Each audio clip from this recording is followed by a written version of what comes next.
రామ రామ రామ రామ నమః శివాయ ఓం నమః శివాయ ఓం నమః శివాయ ఓం నమః శివాయ నమః శివాయ ఓం నమః శివాయ ఓం నమః శివాయ ఓం నమః శివాయ నమః శివాయ ఓం నమః శివాయ. రాజా రామచంద్ర భగవానికి పవనసుత హనుమానికి.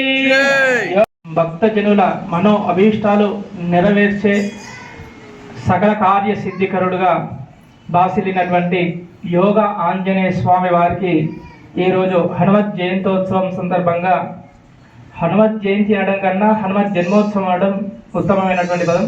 ఎందుకంటే ఆయన నిరాకారుడు కాకుండా ఆయన ఆ జన్మ బ్రహ్మచారితో పాటు చిరంజీవి కాబట్టి ఆయన ప్రతిసారి పుట్టనవసరం లేదు. ఆయన ఒకసారి పుట్టిండు, జీవిత పర్యంతం ఉంటూనే ఉంటాడు. కాబట్టి తర్వాతి యుగంలో స్థానాన్ని పొందేటువంటి వాడుగా ఆంజనేయ స్వామి యొక్క సంపూర్ణ అనుగ్రహ కృపా కరుణా కటాక్షలు సర్వత్రా అందరికీ కూడా ఉండాలని మన దేవాలయంలో యోగ ముద్రలో ఉన్నటువంటి హనుమంతుడిగా, ఆంజనేయ స్వామిగా, ఆంజనేయ సుతుడిగా భక్తుల మనఃకామనలు నెరవేరుస్తున్నటువంటి యోగాంజనేయ స్వామి సన్నిధిలో ఈరోజు పూజకు పాల్గొన్న వారందరూ కూడా తప్పనిసరిగా స్వామి పరిపూర్ణ అనుగ్రహాన్ని పొందిన వారై ఉన్నారు.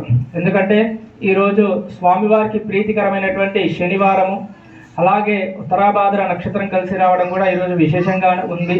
కాబట్టి ఈరోజు స్వామివారికి విశేషంగా ఏకాదశ పర్యంతం మంజు సూక్త పారాయణంతో స్వామివారికి అభిషేకం చేసుకొని 16 సార్లు హనుమాన్ చాలీసా పారాయణంతో స్వామివారికి విశేష నామ సంకీర్తన కూడా చేసుకోవడం జరిగింది.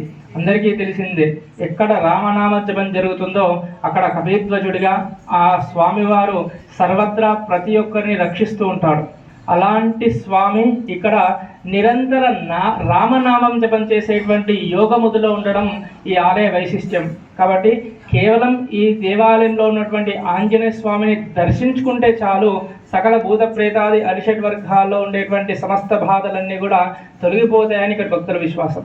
అలాంటి ఈ ఆంజనేయ స్వామికి ఈరోజు జన్మోత్సవం సందర్భంగా విశేషించి స్వామివారికి అభిషేక అర్చనాది కార్యక్రమాలు చేసుకోవడం జరిగింది.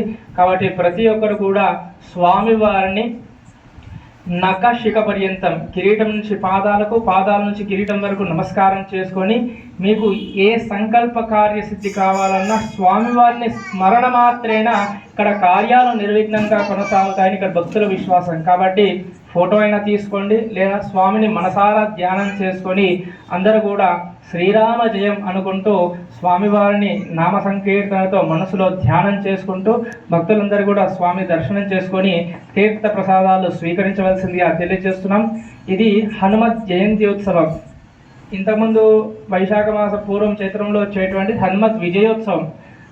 రావణ యుద్ధం జరిగినాక స్వామివారికి పట్టాభిషేకం జరిగినాక స్వామివారికి ఇచ్చేటువంటి ప్రథమ పూజలు స్వామివారికి అందుకోవాలని హనుమంతుడు శ్రీరాముల వారికి ప్రీతికరమైనటువంటి చందనంను పూసుకొని ఆంజనేయ స్వామికి కూడా కిరీటధారణ చేయాలి, తనకు కూడా ఈ యొక్క యుద్ధమంతా కూడా తన ద్వారా విజయం పొందాను కదా అన్నటువంటి సంకేతంగా స్వయంగా శ్రీరాముల వారు తన హత్తుకొని స్వామివారి జయకేతనంలో శ్రీరామచంద్రుల వారు హనుమంతుణ్ణి కీర్తించినటువంటి రోజు ఆ హనుమత్ విజయోత్సవం. ఈరోజు ఆంజనేయ సుతుడిగా, హనుమంతుడిగా, ఆంజనేయుడిగా ఆవిర్భవించినటువంటి రోజు ఈరోజు కాబట్టి స్వామివారి యొక్క పుట్టినరోజు సందర్భంగా అందరూ కూడా మనస వాచ కర్మణ త్రికరణ శుద్ధిగా సర్వత్రా సర్వకార్యాలయందు స్వామి అనుగ్రహం పొంది బుద్ధి, బల, యశో, ధైర్య, వీర్యాలు, సంకల్ప సిద్ధిలు నెరవేర్చుకోవాలని భక్తులందరికీ కూడా విన్నవించుకుంటూ కేవలం స్వామివారికి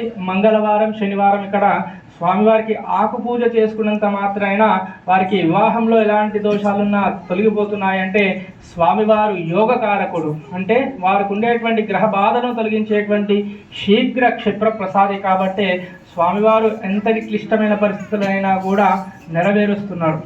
చాలామంది ఈ మధ్య కాలంలోనైతే వింటున్నారు, ఏదో అమావాస్య వస్తుంది, ఇబ్బంది వస్తుంది అని.